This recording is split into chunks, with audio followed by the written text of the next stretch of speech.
From translation, KJV, King James Version. This 14th day of the year. Today we are reading passages Genesis 41 to 42. Genesis chapter 41, verses 1 to 57.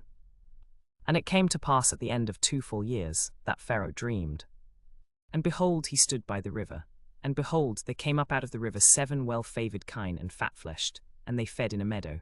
And behold, 7 other kine came up after them out of the river, ill-favoured and lean-fleshed, and stood by the other kine upon the brink of the river. And the ill-favoured and lean-fleshed kine did eat up the 7 well-favoured and fat kine. So Pharaoh awoke, and he slept and dreamed the second time. And behold, 7 ears of corn came up upon one stalk, rank and good. And behold, 7 thin ears and blasted with the east wind sprung up after them. And the 7 thin ears devoured the 7 rank and full ears. And Pharaoh awoke, and behold, it was a dream. And it came to pass in the morning that his spirit was troubled. And he sent and called for all the magicians of Egypt, and all the wise men thereof. And Pharaoh told them his dream. But there was none that could interpret them unto Pharaoh.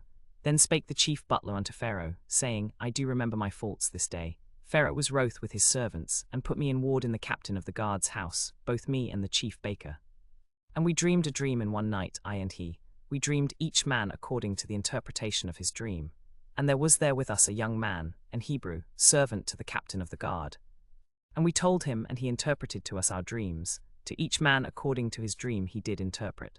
And it came to pass, as he interpreted to us, so it was. Me he restored unto mine office, and him he hanged. Then Pharaoh sent and called Joseph, and they brought him hastily out of the dungeon. And he shaved himself, and changed his raiment, and came in unto Pharaoh. And Pharaoh said unto Joseph, I have dreamed a dream, and there is none that can interpret it. And I have heard say of thee that thou canst understand a dream to interpret it. And Joseph answered Pharaoh, saying, It is not in me. God shall give Pharaoh a favourable answer. And Pharaoh said unto Joseph, In my dream, behold, I stood upon the bank of the river. And behold, there came up out of the river 7 kine, fat-fleshed and well-favoured, and they fed in a meadow. And behold, 7 other kine came up after them, poor and very ill-favoured and lean-fleshed, such as I never saw in all the land of Egypt for badness. And the lean and the ill-favoured kine did eat up the first 7 fat kine. And when they had eaten them up, it could not be known that they had eaten them, but they were still ill-favoured, as at the beginning. So I awoke, and I saw in my dream, and behold, 7 ears came up in one stalk, full and good. And behold, 7 ears withered, thin, and blasted with the east wind, sprung up after them. And the thin ears devoured the 7 good ears. And I told this unto the magicians, but there was none that could declare it to me. And Joseph said unto Pharaoh, The dream of Pharaoh is one. God hath showed Pharaoh what he is about to do. The 7 good kine are 7 years, and the 7 good ears are 7 years. The dream is one. And the 7 thin and ill-favoured kine that came up after them are 7 years. And the 7 empty ears blasted with the east wind shall be 7 years of famine. This is the thing which I have spoken unto Pharaoh. What God is about to do he showeth unto Pharaoh. Behold, there come 7 years of great plenty throughout all the land of Egypt, and there shall arise after them 7 years of famine.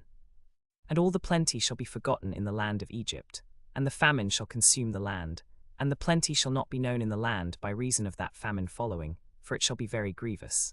And for that the dream was doubled unto Pharaoh twice, it is because the thing is established by God, and God will shortly bring it to pass. Now therefore let Pharaoh look out a man discreet and wise, and set him over the land of Egypt. Let Pharaoh do this, and let him appoint officers over the land, and take up the 5th part of the land of Egypt in the 7 plenteous years.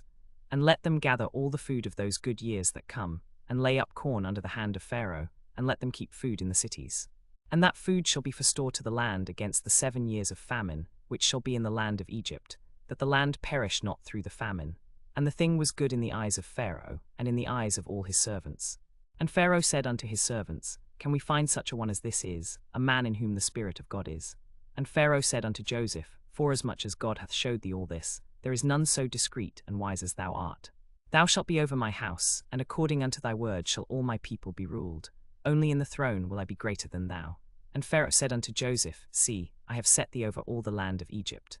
And Pharaoh took off his ring from his hand, and put it upon Joseph's hand, and clothed him in vestures of fine linen, and put a gold chain about his neck. And he made him to ride in the 2nd chariot which he had. And they cried before him, bow the knee, and he made him ruler over all the land of Egypt.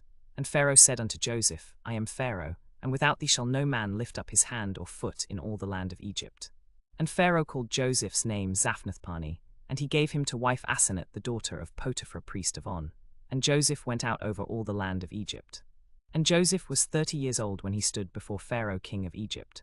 And Joseph went out from before Pharaoh, and went throughout all the land of Egypt. And in the 7 plenteous years the earth brought forth by handfuls. And he gathered up all the food of the 7 years, which were in the land of Egypt, and laid up the food in the cities. The food of the field, which was round about every city, laid he up in the same. And Joseph gathered corn as the sand of the sea, very much, until he left numbering, for it was without number.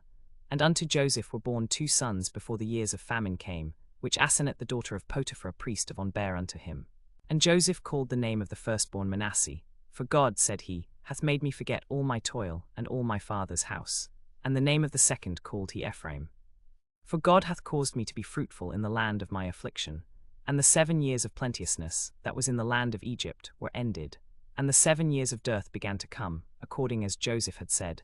And the dearth was in all lands, but in all the land of Egypt there was bread. And when all the land of Egypt was famished, the people cried to Pharaoh for bread. And Pharaoh said unto all the Egyptians, Go unto Joseph. What he saith to you, do. And the famine was over all the face of the earth.